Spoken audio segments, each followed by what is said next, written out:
Pinangunahan ni dating Pangulong Rodrigo Duterte ang isinagawang indignation rally sa Mandaue City kung saan niya pinatiko si Pangulong Bongbong Marcos. Wala man sa rally. Nagpasalamat naman ang kanyang anak si Vice President Sara Duterte sa mga dumalo doon. Sa pagpunta niya sa Cebu kahapon, sinabi ng karapatan ng mga mamamayan na magpakita ng galing at karapatan ito, protektado na sa aligang batas. Para na rin daw nalalaman nila sa gobyerno ang gusto ng mga tao. At tungod man na sa mga tao no, maipakita ang ilang kalimutan, ang ilang kasuko, ay constitution. Ayan, ang ganda na sinabi dito, karapatan ng mga tao na ipakita ang kanilang galit sa constitutional protected and freedom of speech and expression. Karapatan ng tao ipakita ang kanilang galit. Okay, o yan ang sinabi niya, karapatan ng mga tao na ipakita ang kanilang galit. Yan ang sinasabi ni VP Sara Duterte. Protected na freedom of speech and expression sa ako ang gasod. So, sakto ra nga maibalian kamo kami mga nagatrabaho sa gobyerno kung unsay gusto sa mga tao.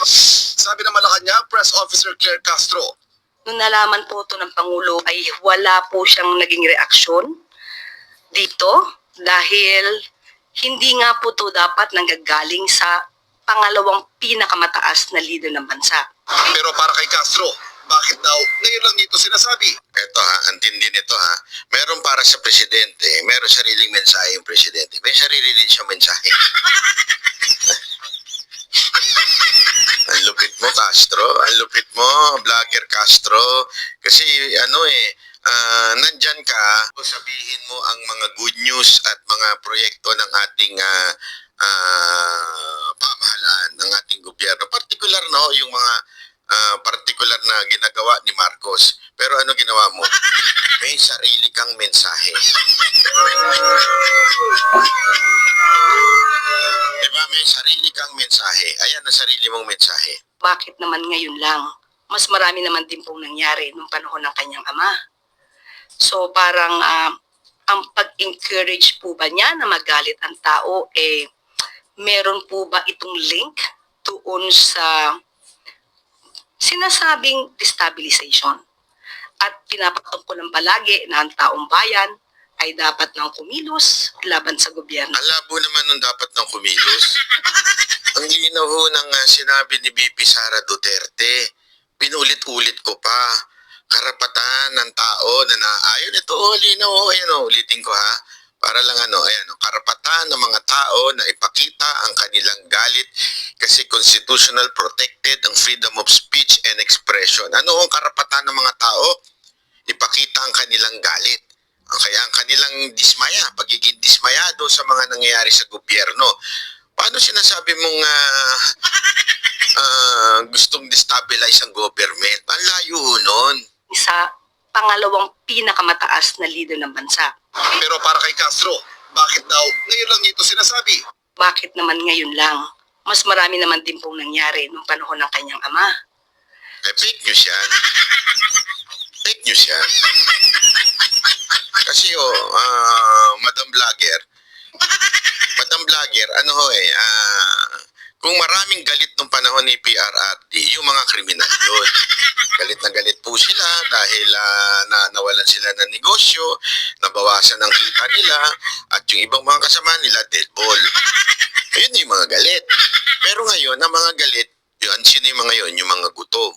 Sino yung mga galit ngayon? Yung mga hindi makapagpagamot dahil sa kulang-kulang na budget. Diba? Yan yung mga galit ngayon.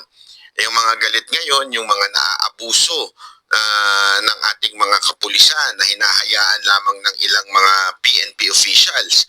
Yan yung mga galit, di ba? So, mali po ba yun? Naayon sa ating batas. Ay ito ay karapatan ng tao. As a matter of fact, I will quote to you verbatim, word for word, Section 4 of the Bill of Rights, Article 3, 1987 Philippine Constitution. Ano sabi dito, No law, walang batas, shall be passed abridging the freedom of speech, of expression, of the press, or the right of the people peaceably to assemble and petition the government for redress of grievances. Diba? Yan daw ay meron daw tayong karapatan na ating mag-assemble, sabihin magsama-sama. Oh, i-petition ng gobyerno sa kanilang redress of grievances. Ha? Oh, ito, papatranslate natin ng Tagalog para mas malinaw ho. Oh, di ba? Ano po ba yung ibig niyan sabihin? Oh, narito ang salin sa Tagalog. Oh, ayan, meron tayong sekretary dito. Walang batas na ipapasa maglilimita sa kalayaan sa pagsasalita, pagpapahayag o pamamahayag o sa karapatan ng mamamayan na mapayapang magtipon, magpetisyon sa pamahalaan upang iwasto ang mga hinaing. Mga hinaing po nila, 'di ba? Yung hinaing na 'yon kasama na ho doon yung galit ng mamamayan. Bakit ito ba galit ng mamamayan? Linawin natin para sa mas malinaw na usapin.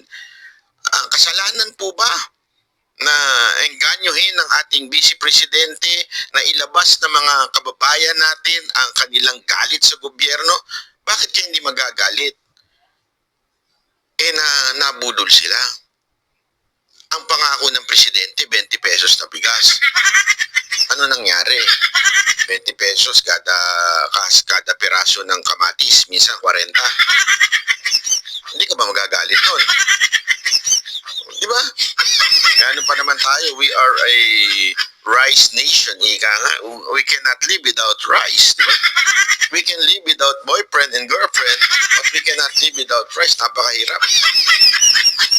Sa Pilipinas, napakahirap mag-diet kasi talagang lahat ng bagay hindi kumpleto. Subukan mo kumain ng sinigang ng walang rice.